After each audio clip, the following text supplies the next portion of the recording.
أعوذ بالله من الشيطان الرجيم بسم الله الرحمن الرحيم الله وبركاته وعليكم السلام ورحمة الله وبركاته الحمد لله وكفى وسلام على عباده الذين اصطفى أما بعد সম্মানিত দর্শক শ্রোতা, ইসলামিক টেলিভিশনের আহসানুল কাসাস অনুষ্ঠান থেকে আপনাদেরকে স্বাগত জানাচ্ছি। কোরআনে পাকের সুন্দরতম কাহিনী আলোচনার প্রসঙ্গে আজকে আমরা হযরত নূহ আলাইহিস সালাতু ওয়াস সালাম সম্পর্কে আলোচনা করব ইনশাআল্লাহ। আল্লাহ সুবহানাহু ওয়া তাআলা মানব জাতির হিদায়াতের জন্য অসংখ্য আম্বিয়া ইকরামদেরকে পৃথিবীতে প্রেরণ করেছিলেন। তার মধ্যে হযরত নূহ আলাইহিস সালাতু ওয়াস সালাম অন্যতম। কোরআনুল কারীমে আল্লাহ সুবহানাহু ওয়া তাআলা তার সম্পর্কে ইরশাদ করেছেন, ইন্নাহু কানা আবদান শাকুরা, তিনি পরম কৃতজ্ঞ বান্দাদের অন্তর্ভুক্ত ছিলেন। হযরত আদম আলাইহিস সালাতু ওয়াস সালামের ইন্তেকালের 123 বছর পরেই তার জন্ম। তিনি প্রথম রাসূল ছিলেন, তিনি নবী ছিলেন এবং তাকে পরিপূর্ণ শরীয়ত দেওয়া হয়েছিল। তিনি সেই নবী যিনি প্রথম দাঈ ছিলেন। শিরকের বিরুদ্ধে তিনি প্রতিরোধ সৃষ্টি করেছিলেন। তিনি হযরত নূহ আলাইহিস সালাতু ওয়াস সালাম আল্লাহ রাব্বুল আলামিনের দিকে আহ্বান করতে গিয়ে প্রথম শারীরিকভাবে লাঞ্ছিত হয়েছিলেন। নূহ আলাইহিস সালাতু ওয়াস সালাম সম্পর্কে কোরআনুল কারীমে অসংখ্য আয়াত নাজিল হয়েছে এবং একটি সূরা পরিপূর্ণভাবে নূহ আলাইহিস সালাতু ওয়াস সালামের নামেই আল্লাহ তাআলা নাজিল করেছেন। নূহ শব্দটির অর্থ হচ্ছে অধিক ক্রন্দনকারী। তিনি আল্লাহ তাআলার এত শুকরগুজার ছিলেন, এত ইবাদত গুজার ছিলেন যে তার নামকরণটাও ঠিক সেইভাবে করা হয়েছে। তিনি আল্লাহ সুবহানাহু ওয়া তাআলার দরবারে খুব বেশি কান্নাকাটি করতেন। যখন লোকেরা তার দাওয়াত প্রত্যাখ্যান করত, তিনি ঘরে বসে বসে কান্নাকাটি করতেন। তার অবাধ্য সন্তানের পক্ষে আল্লাহ তাআলার কাছে সুপারিশ করতে গিয়ে তিনি যে আল্লাহ তাআলার পক্ষ থেকে দমক খেয়েছিলেন, সেই জন্য তিনি খুব কান্নাকাটি করতেন এবং তার বদদোয়ার কারণেই আল্লাহ তাআলা তার গোটা জাতিকে ধ্বংস করে দিয়েছিলেন। পরবর্তীতে তিনি এই জন্য আল্লাহ সুবহানাহু ওয়া তাআলার দরবারে খুব কান্নাকাটি করতেন। আদম আলাইহিস সালাতু ওয়াস সালামের পরে এত দীর্ঘ হায়াত কোনো নবী পাননি। তাকে বলা হয় শাইখুল মুরসালিন, অর্থাৎ এত দীর্ঘ সময় আল্লাহ তাআলা এরপরে আর কোনো নবীকে দেন নেই। প্রায় 950 বছর, কেউ কেউ বলেছেন 1350 বছর নূহ আলাইহিস সালাতু ওয়াস সালাম পৃথিবীতে বেঁচে ছিলেন। সম্মানিত দর্শক শ্রোতা, হযরত নূহ আলাইহিস সালাতু ওয়াস সালামের বাসস্থান ছিল ইরাকের মোসুল শহরের উত্তরে ইবনে উমর দ্বীপের পাশে। ইবনে জারির রহমতুল্লাহ আলাইহি একজন প্রখ্যাত ঐতিহাসিক ছিলেন। তিনি বলছেন যে জুদ পাহাড়ের পাদদেশে ফোরাত এবং দজলা নদীর মাঝখানে তার বাসস্থান ছিল। নূহ আলাইহিস সালাতু ওয়াস সালামের কওম মূলত কাবিল এবং হযরত শীশ আলাইহিস সালাতু ওয়াস সালামের বংশধররাই কওমে নূহ ছিল, অর্থাৎ নূহ আলাইহিস সালামের জাতি হিসেবে পরিচিত ছিল। কওমে নূহ মূর্তি পূজা, আগুন পূজা, ব্যভিচার, অন্যায় সকল অপরাধে তারা জড়িয়ে পড়ল। ঠিক সে সময় আল্লাহ সুবহানাহু ওয়া তাআলা হযরত নূহ আলাইহিস সালাতু ওয়াস সালামকে তাদের হিদায়াতের জন্য প্রেরণ করেন। তখন নূহ আলাইহিস সালামের বয়স কত ছিল এ সম্পর্কে ঐতিহাসিকরা মতভেদ করেছেন। আল্লামা ইবনে জারির, ইমাম সালাবি রহমতুল্লাহ আলাইহি ওনারা বলছেন 40 বছর, কেউ বলেছেন 100 বছর, কেউ বলেছেন 350 বছর। নূহ আলাইহিস সালাম যখন নবুয়ত প্রাপ্ত হন, নবুয়ত প্রাপ্ত হওয়ার পরে আল্লাহ তাআলা তাকে নির্দেশ দিলেন, কওমের কাছে তুমি যাও এবং তাদেরকে আল্লাহর দিকে আহ্বান করতে থাকো। কোরআনুল কারীমে সূরা আল আরাফে এই প্রসঙ্গে আল্লাহ সুবহানাহু ওয়া তাআলা বলছেন, লাকাদ আরসালনা নূহান ইলা কওমিহি ইন্নী লাকুম নাযীরুম মুবিন। লাকাদ আরসালনা নূহান ইলা কওমিহি ফাকালা ইয়া কওমি উবুদুল্লাহা মা লাকুম মিন ইলাহিন গায়রু ইন্নী আখাফু আলাইকুম আযাবা ইয়াউমিন আযীম। স্মরণ করো সে সময়ের কথা যখন আমি নূহকে তার কওমের কাছে প্রেরণ করলাম। সে তাদেরকে দাওয়াত দিল এই বলে, হে আমার কওম, তোমরা এক আল্লাহর ইবাদত করো, এক আল্লাহর দাসত্ব করো, আল্লাহ ছাড়া তোমাদের কোনো ইলাহ নেই, আর আমি তোমাদের জন্য এক কঠিন আযাবের ভয় করছি।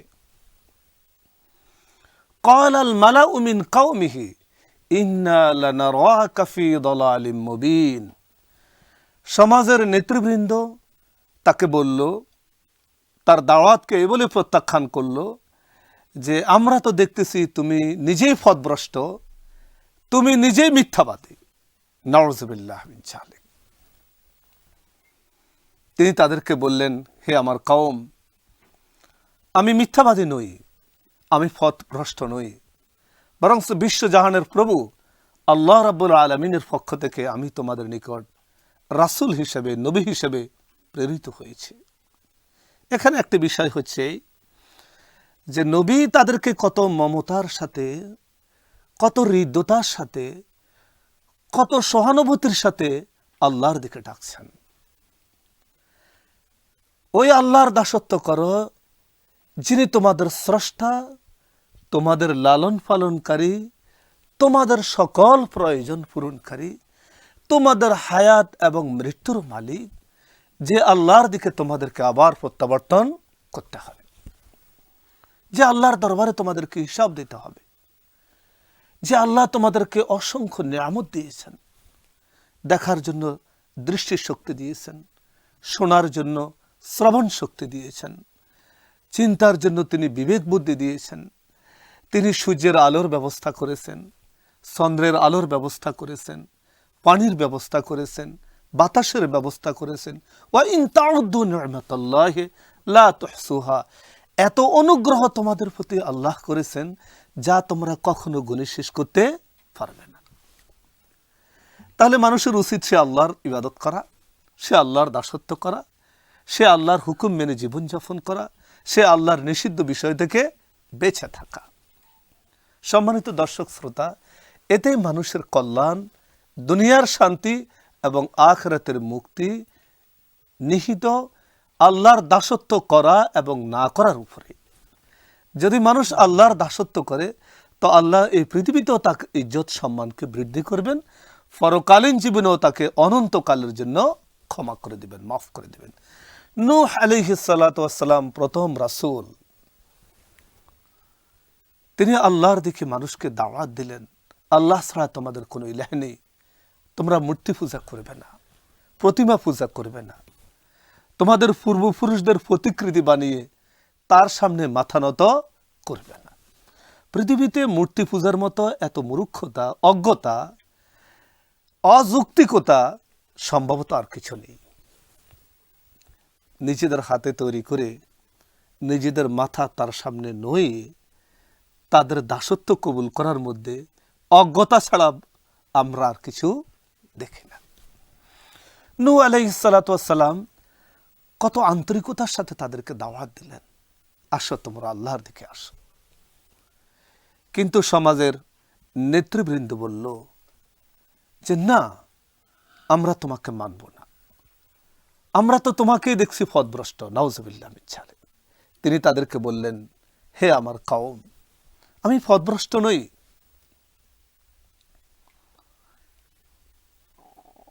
আমি পথভ্রষ্ট নেই, বরং আমি বিশ্বজাহানের প্রভু আল্লাহ রাব্বুল আলামিনের পক্ষ থেকে তোমাদের যার কাছে প্রেরিত হয়েছি যেন তোমরা আল্লাহর দাসত্ব কবুল করে নাও। আরেকটি আয়াতে সূরা হুদে আল্লাহ তাআলা বলছেন, ওয়ালাকাদ আরসালনা নূহান ইলা কওমিহি ফাকালা ইয়া কওমি উবুদুল্লাহা মা লাকুম মিন ইলাহিন গায়রু ইন্নী আখাফু আলাইকুম আযাবা ইয়াউমিন আলীম।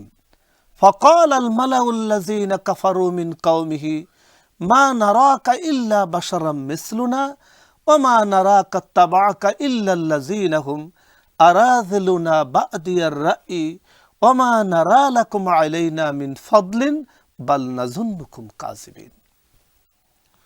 নূহ আলাইহিস সালাতু ওয়াস সালাম তার কওমকে বলল যে তোমরা এক আল্লাহর দাসত্ব করো, এক আল্লাহ ছাড়া তোমাদের কোনো ইলাহ নেই। দেখো আমি কিন্তু এক কঠিন আযাবের ভয় করছি। নবী হিসেবে তিনি এটা জানতেন আল্লাহর অবাধ্যতার পরিণতি কত ভয়াবহ। এজন্য তিনি তাদেরকে সাবধান করে দিলেন, সতর্ক করে দিলেন যে তোমরা যদি আল্লাহর দাসত্ব না করো তাহলে কিন্তু আমি এক কঠিন আযাবের ভয় তোমাদেরকে প্রদর্শন করছি।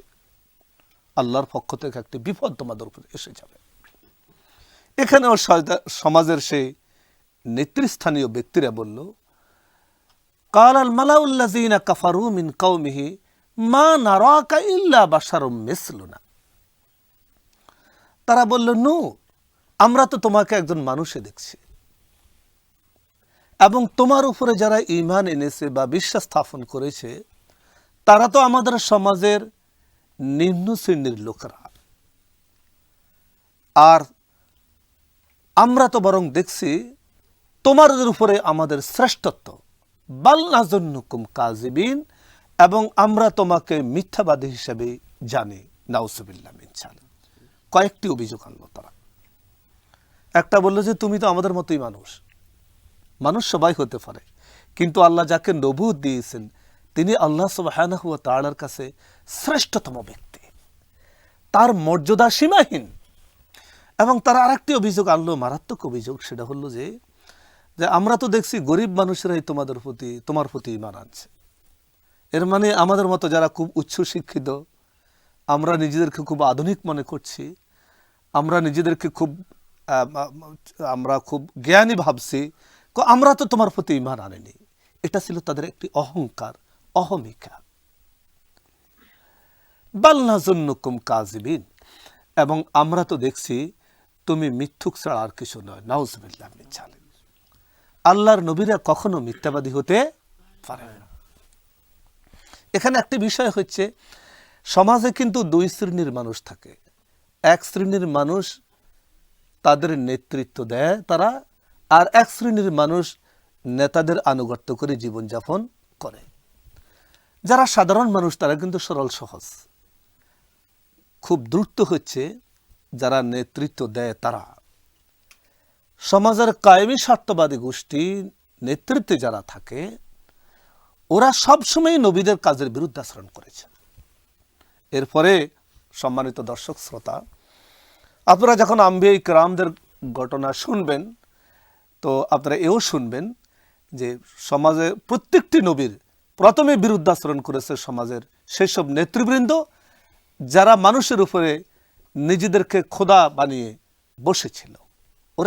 ওরা দেখছে তাদের স্বার্থের মধ্যে আঘাত আসবে, তাদের নেতৃত্বের বিকল্প নেতৃত্ব সৃষ্টি হচ্ছে, এটা তারা মোটেই বরদাস্ত করত না। এটা কওমে নূহ যে সমস্ত নেতৃবৃন্দ তারা প্রচণ্ডভাবে হযরত নূহ আলাইহিস সালামের বিরুদ্ধে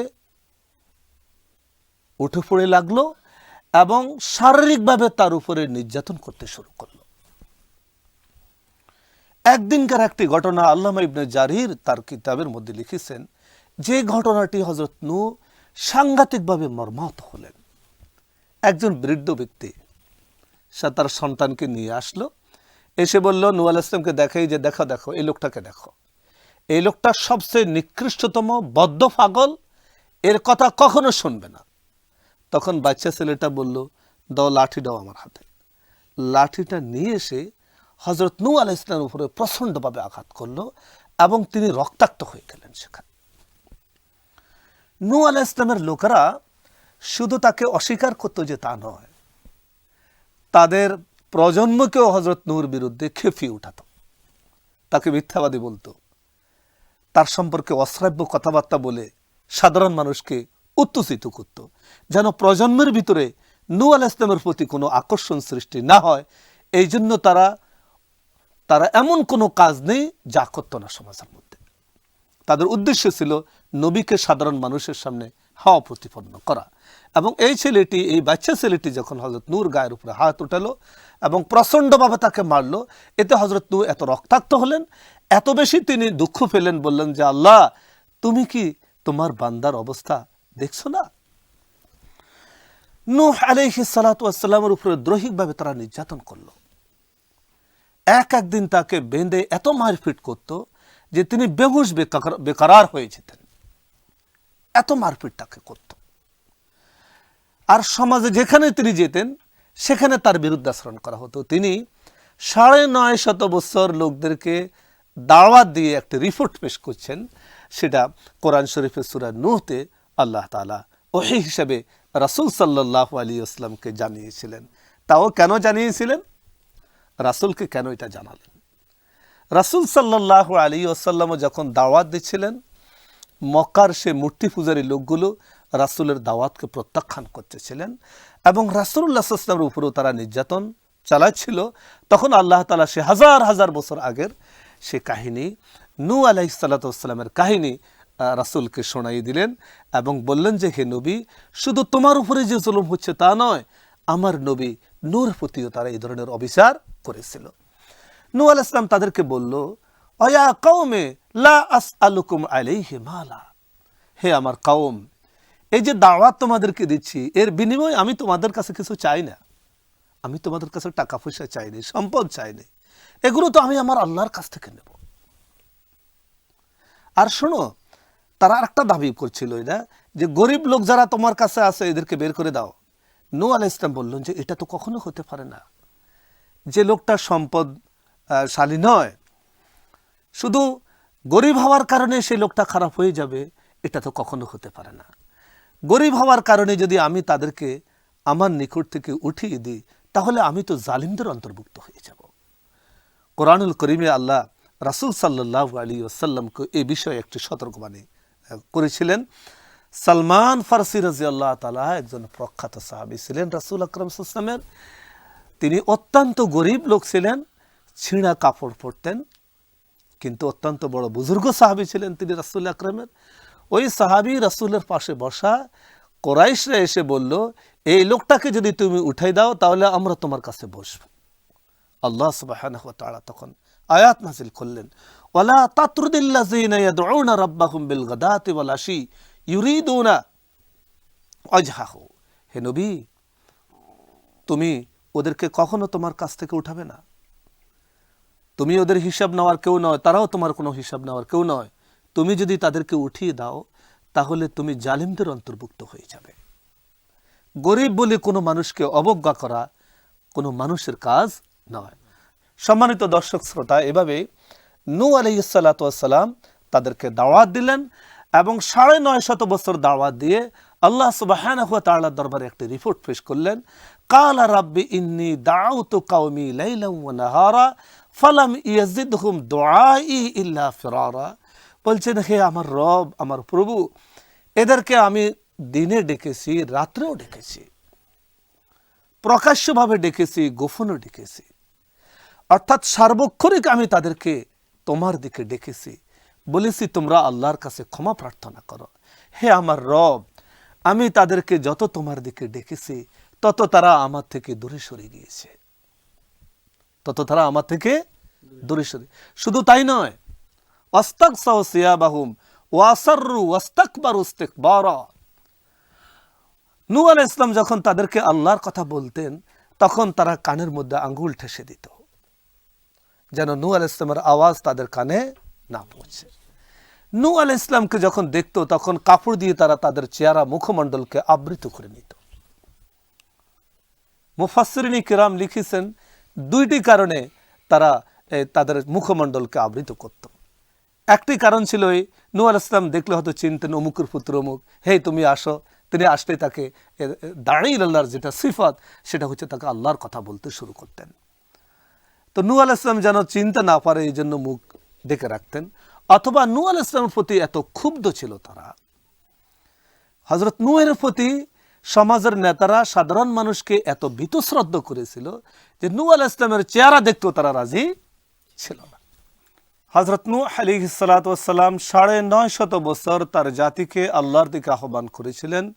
সীমাহীন নির্যাতন তিনি ভোগ করেছিলেন এবং ৯৫০ বছর দাওয়াত দেওয়ার পরে এর প্রতিক্রিয়া কি হলো, জনগণের পক্ষ থেকে কি আচরণ তিনি পেলেন, এবং পরবর্তী সময়ে তার জাতির উপরে কিভাবে প্রচণ্ড গজব নেমে আসলো, এই বিষয়ে লোমহর্ষক ঘটনাগুলো আমরা পরবর্তী পর্বে আমরা শুনব, জানার চেষ্টা করব।